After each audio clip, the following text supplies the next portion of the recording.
Harassment? That's just your imagination. Let it go.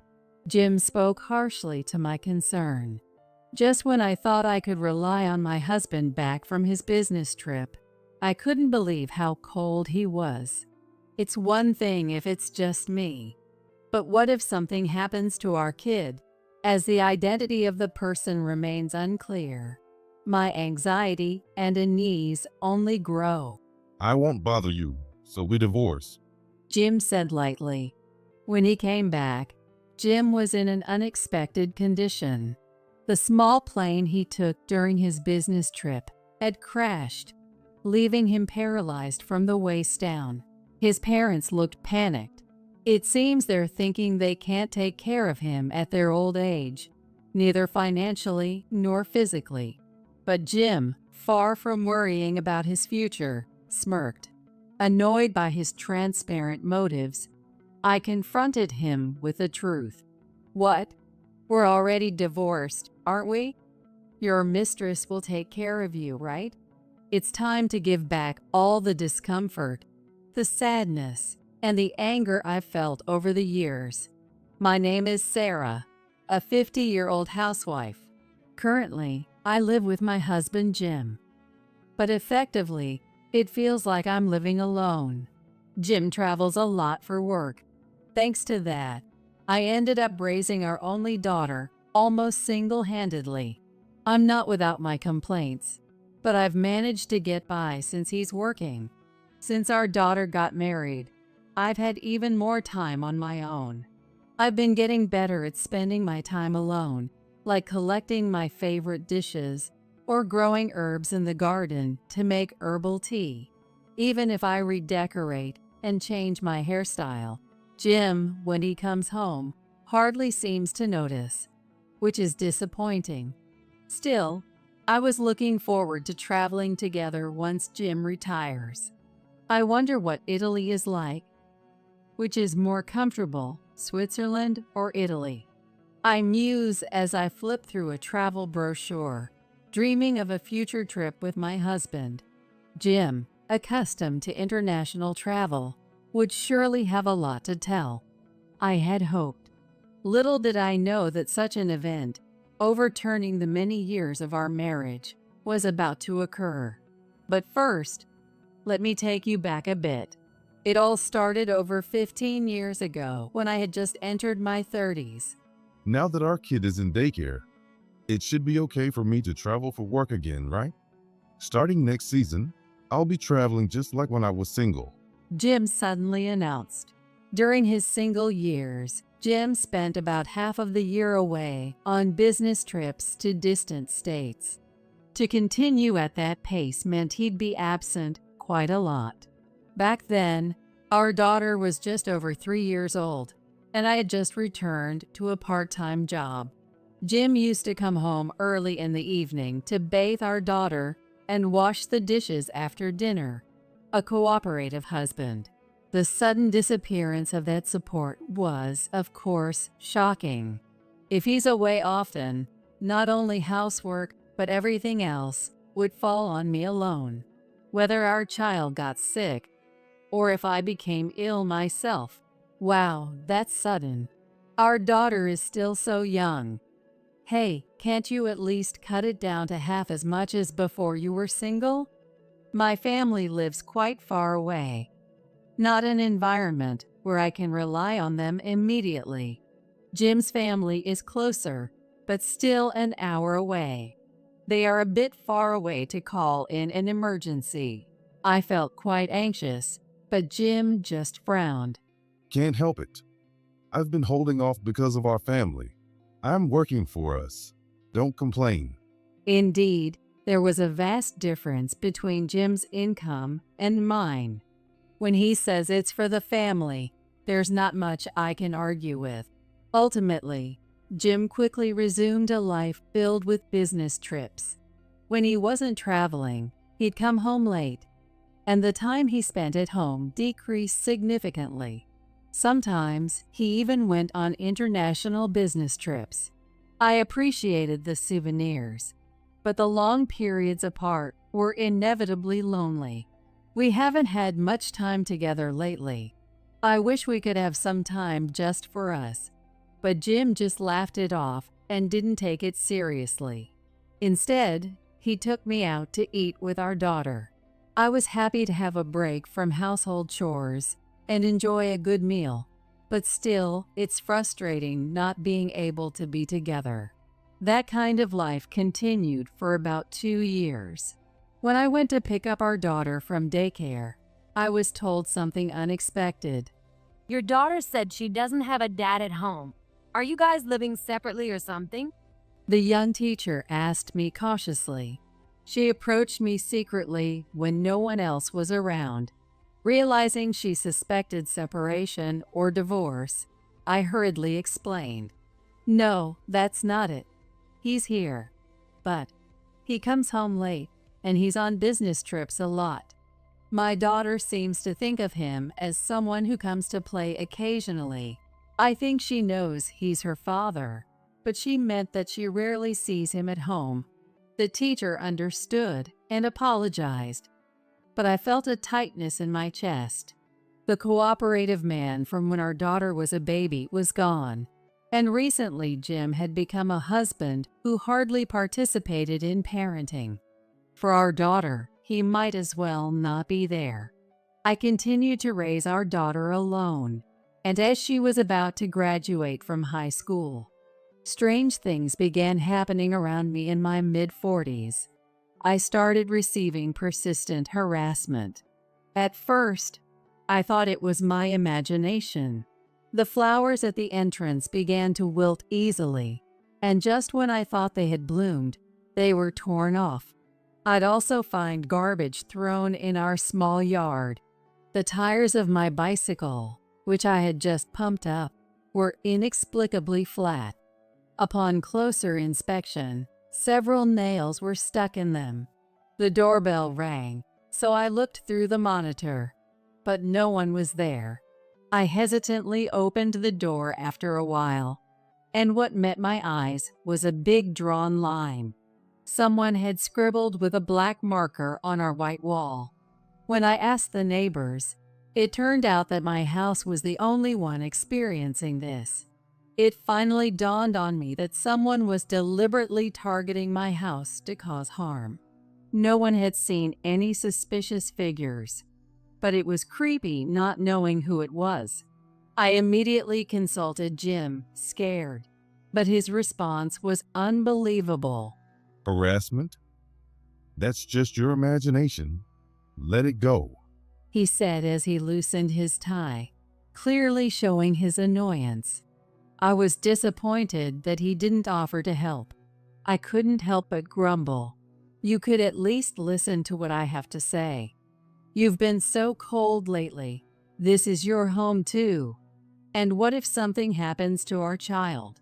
Then Jim's face turned visibly irritated. I thought he might at least be concerned if it involved our child, but it seemed he didn't care. Jim listened to my complaints in silence and then retorted with a click of his tongue. Be quiet. I'm tired. If you're going to complain that much, deal with it yourself. With that, he left me in astonishment and disappeared into the bathroom. I didn't expect him to ignore me like this. That night, I couldn't sleep at all and ended up exhausted. The next morning, Jim overtly tried to cheer me up. He made toast and even brewed coffee, though I hadn't asked for it. Sorry about last night. I was tired and irritable. So what's up? What were you talking about? He asked me what had happened, even though I had already explained everything the night before. I was disappointed he hadn't listened, but maybe I should be grateful he was willing to hear it again. After listening to my story again, Jim hummed through his nose. Then, with a casual tone, as if it were nothing special, he said, Maybe it's just kids playing a prank? You'll lose out if you worry about it. A scribble won't bring the house down. Just leave it be. It'll probably stop soon. Well, if you catch them doing it right in front of you, just yell hey at them, huh? His dismissive tone made me sad. realizing he didn't understand my worries. But perhaps there was some truth to Jim's words. I decided to pull myself together and look on the bright side. However, the subtle harassment continued for a long time. And now, I'm 50 years old. Jim is still frequently away on business trips. He mostly travels to 2 places. The short trips to a state about a 2-hour train ride from our home, and the longer trips, nearly a month long, to a state about a 2-hour flight away, which is closer to Jim's parents' home. When he is home, he mostly sleeps. He can be a bright and kind husband when we talk, but I've given up on his help with the housework. The subtle harassment continues and has already gone on for years. I finally got fed up and decided to take action, even hiring professionals to find the perpetrator. If we can clearly identify the person, it will surely be a relief. I wouldn't shy away from suing them. I've always wanted to say that, excitedly waiting for the results, but then I learned something shocking. The person harassing me was someone I never expected. I was utterly devastated. I immediately told my daughter, who had already moved out, and my parents. They gave me many comforting words over the phone, but I felt completely unable to recover. I cried for 3 days straight, eventually pulling myself together alone. Jim is coming back next week. I can't just keep crying, I have to pick myself up. At that moment, that's when the phone rang loudly in the night. What? The plane!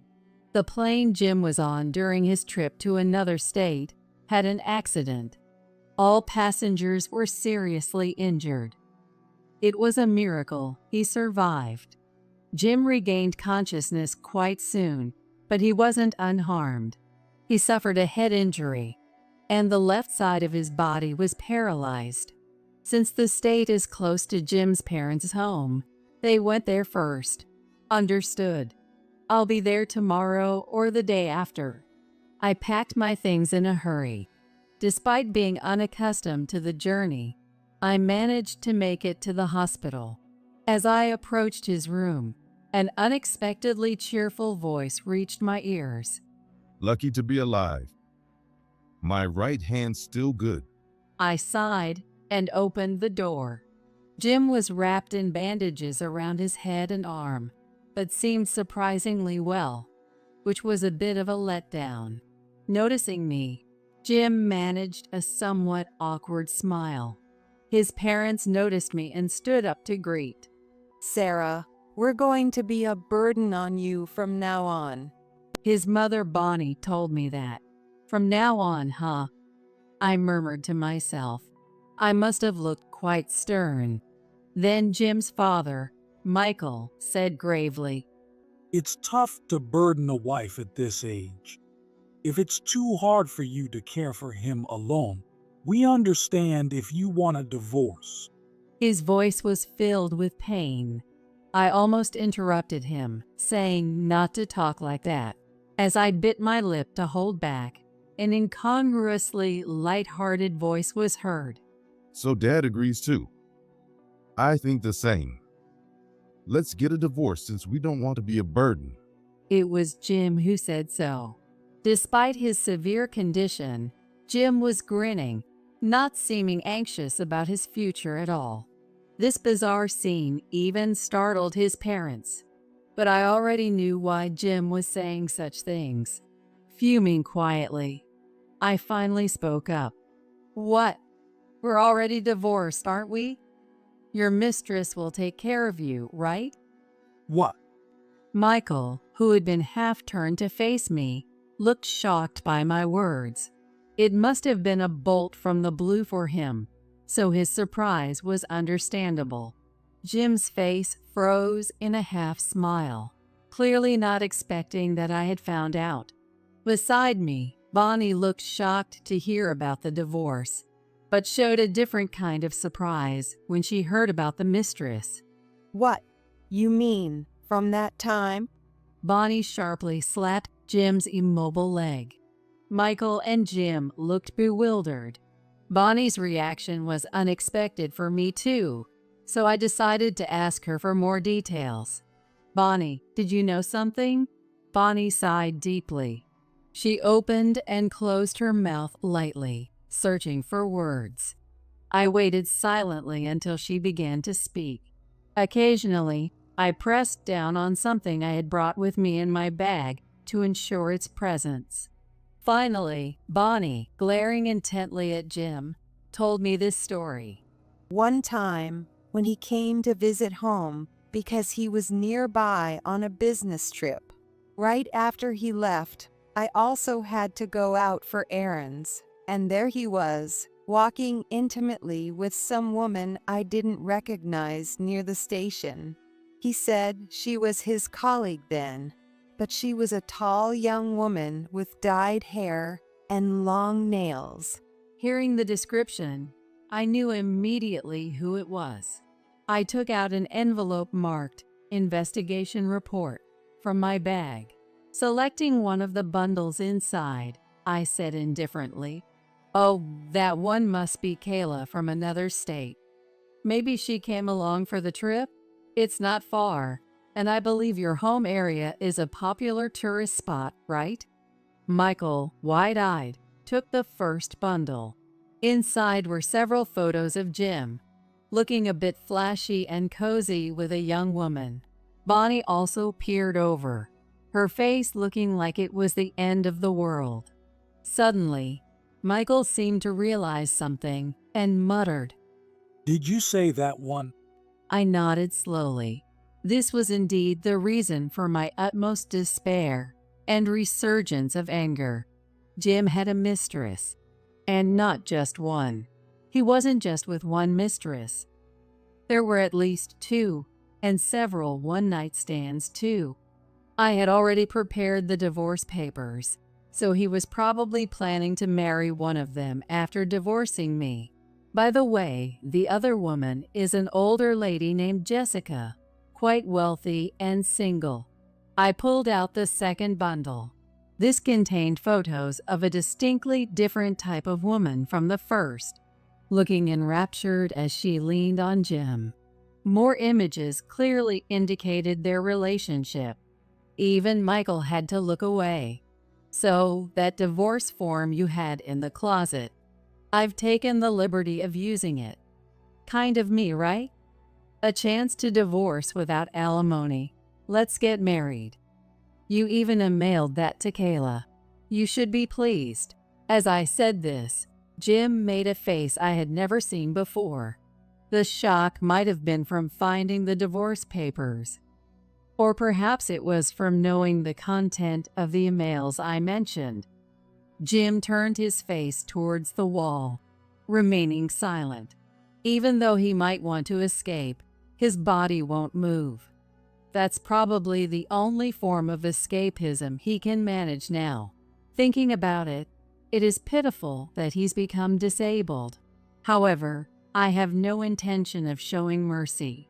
Originally, when he returned from his business trip, I was ready to confront him with a lawyer.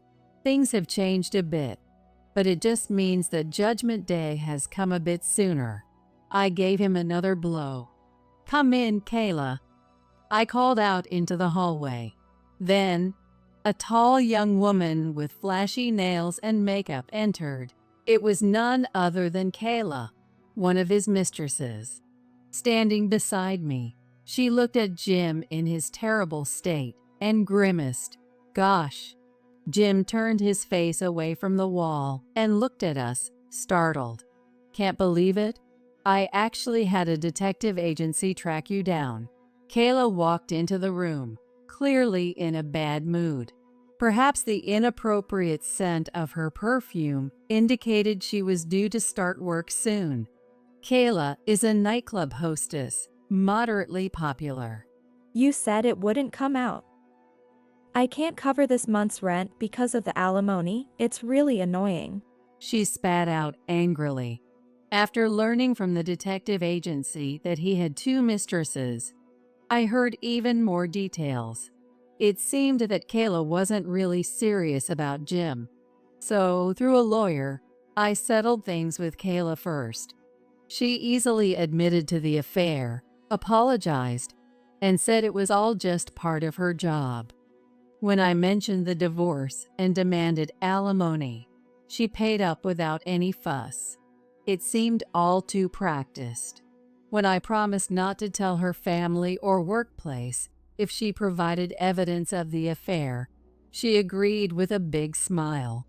The shocking email saying, "Let's get married," arrived just as I was reaching the hospital. As soon as Kayla received it, she reported to me immediately. Wow. Seriously, ma'am, your husband is something else. He's seriously injured, right? And yet he sends this kind of email. Isn't his vitality a bit too much? Talking to me as if we were friends, I was truly baffled. It was clear there was no love for Jim. Thinking why he would even consider marrying this woman made me sad about Jim's poor judgment. It felt like a slap in my own face that I was even contemplating spending my life with him. After such exchanges, here we are.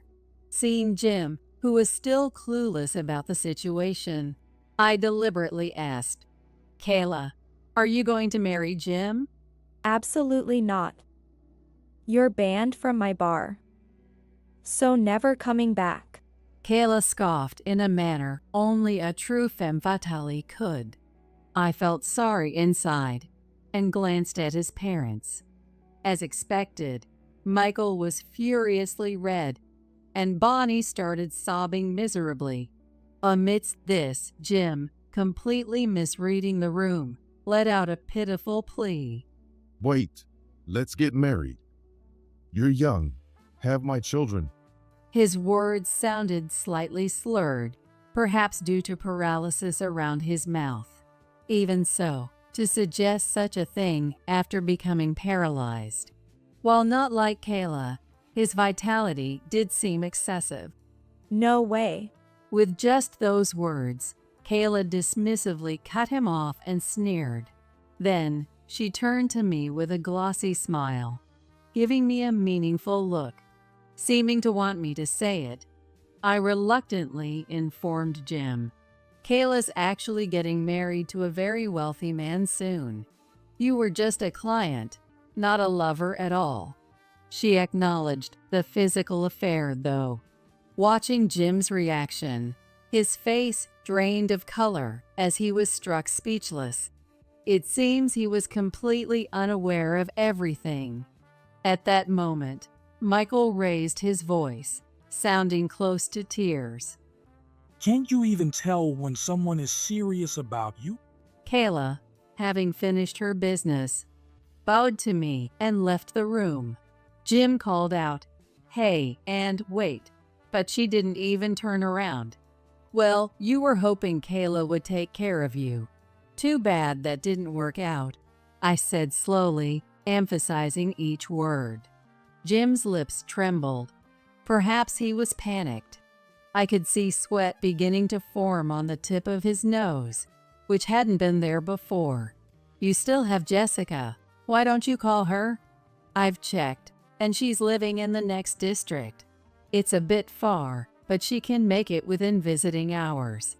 I was gearing up for the final confrontation, a direct encounter with Jessica. After all, the years of harassment I endured were what led me to discover Jim's infidelity. It turns out the culprit was Jessica. Since Jim wasn't helping, I decided to resolve it myself.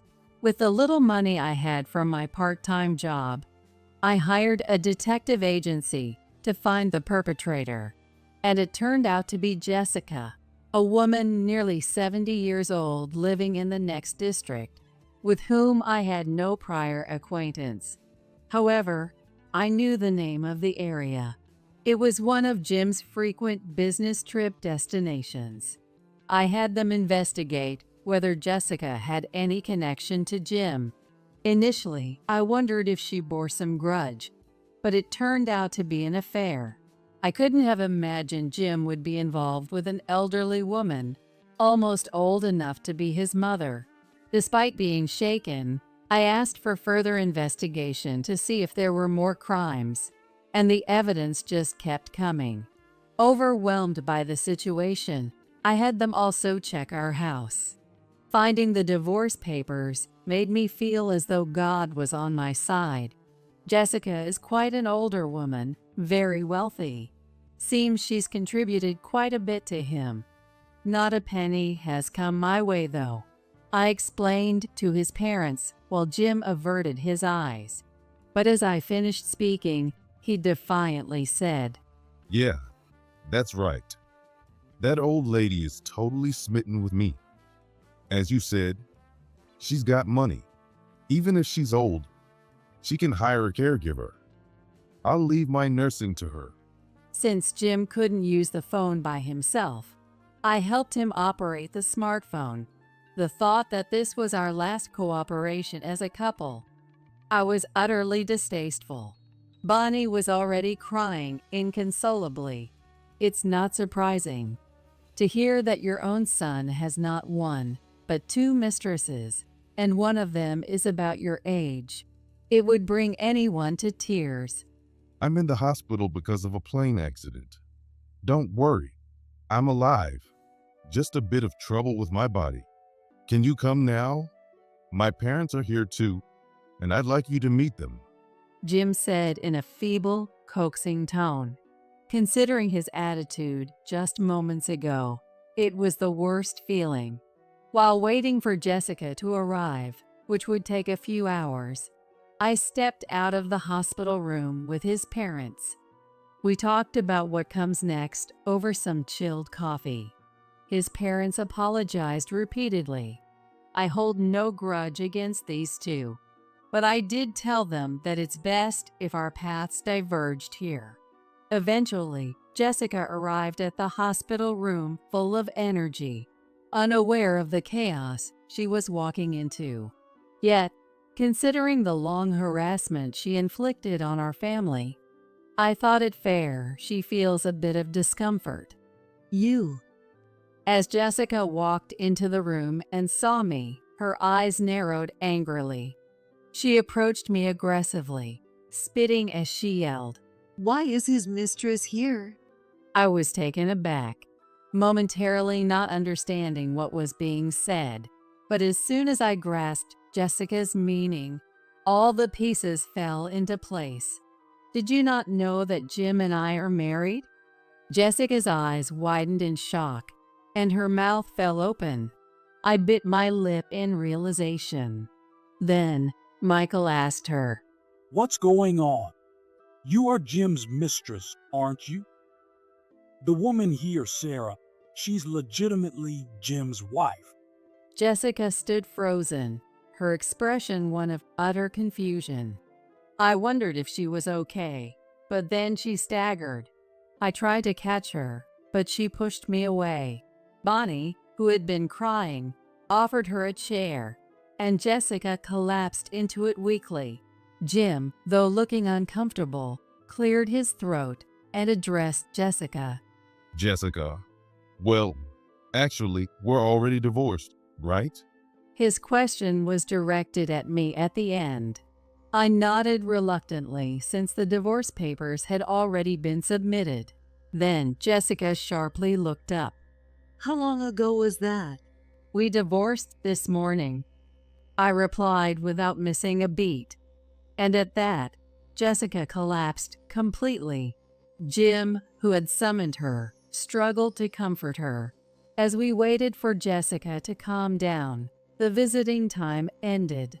We all headed to his parents' house. Sipping the tea Bonnie had made, the most awkward conversation began. Jessica lives in the next district, close to one of Jim's frequent business destinations, and is a shareholder in a company that does business with Jim's employer. The name of the company is Simpson Corporation. Jessica's late husband had been a prominent figure at Simpson Corporation. Their meeting happened about 5 years ago, when she visited Simpson Corporation on business and clicked with Jim, who was also on a trip. Excited by a romance with someone 20 years her junior, Jessica was completely smitten. However, she soon noticed another woman's presence around her boyfriend. Following Jim back from his business trip, she saw him enter our house and mistook me for a young mistress who appeared later, prompting her harassment. "Didn't you check with Jim?" Jessica shook her head weakly at my question. It seems she isn't the type who confronts the one who cheated, but rather hates the other woman involved. During this, his parents brought out an album. It contained photos of mine and Jim's wedding, our daughter's birth, and our family over the years. It's true. Oh, what have I done? I was the mistress all along. Jessica murmured in despair. But the real despair was for Jim to come. The end was drawing near. The next morning, we all rushed into Jim's hospital room as soon as visiting hours began. Not just his parents, but Jessica, who had stayed elsewhere. His parents spoke first. The result of yesterday's sad discussion had angered them the most. Jim, what have you done? We told Jessica about Kayla yesterday. Sarah, of course, but this lady too. How much they've been hurt. How could you deceive even your parents? Bonnie, always serious, couldn't forgive him for having two mistresses, and she was furious that he lied about divorcing to avoid burdening anyone. Michael also condemned the infidelity, then added, You keep saying you have no money, and I thought it was because you were spending it on your family, but it was for your affairs. We've been struggling on a small pension. Is affair more important than your parents, you ungrateful wretch? Both of them were furious. In fact, during the investigation of the affair, I realized that the salary I received from Jim was less than what he actually earned. The account where Jim received his salary was under his control, and he siphoned off about 30% each month before transferring it to our family account. It seems the portion he took was mostly spent on Kayla. It was my fault too for not noticing for so long, but what he did was too deceitful. Additionally, I had another gift for him.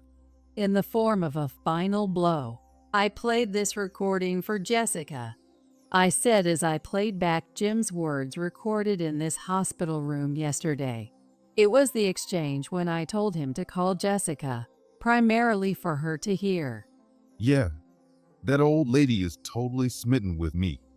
As you said, she's got money. Even if she's old, she can afford a caregiver. I'll leave my nursing to her. Jessica's sobbing when she heard Jim's voice was intense. The word anguish seems created for such moments. It looked so severe that it even made the past harassment seem negligible. I began to worry if perhaps I had gone too far. I can't forgive you. I trusted you. Jessica said before she left. Having lost Jessica, who was supposed to take care of him, even Jim turned pale. Had he not imagined that calling her here would lead to this? It made me realize how oblivious he could be. From the next day, Jim's parents stopped visiting him. There was no communication with Kayla. Jim tried to reconcile with Jessica over the phone, but she was bedridden with despair, and instead her furious relatives confronted him harshly. Jim was abandoned by his mistresses and disowned by his family, with half his body paralyzed, alone. How he planned to live was beyond me. Not that it was any of my concern anymore. After everything was settled, I moved out of the house as I had grown used to. I relocated to a condo perfect for living alone. Just before moving, his parents visited and handed me the alimony Jim owed me in one lump sum. We'll consider our son as if he never existed. We're sorry for the trouble. his parents said one after the other. They were still incredibly angry and showed no signs of forgiving Jim, and they promised to ensure he wouldn't contact me. With all this unexpected money, maybe I should take a trip abroad, now happily single and living well. Jim's actions over the years were so egregious that I squeezed $15,000 in alimony out of him. Although I didn't take any for the affair itself, as Jessica was truly unaware, I did demand compensation for the harassment, which was promptly paid and apologized for. I had already received $5,000 in alimony from Kayla, so now I find myself unexpectedly wealthy. A cold wind blew in my heart, but my wallet was warm. Perhaps I'll take a long overseas vacation with my daughter. I'm going to go on the path to please myself from now on.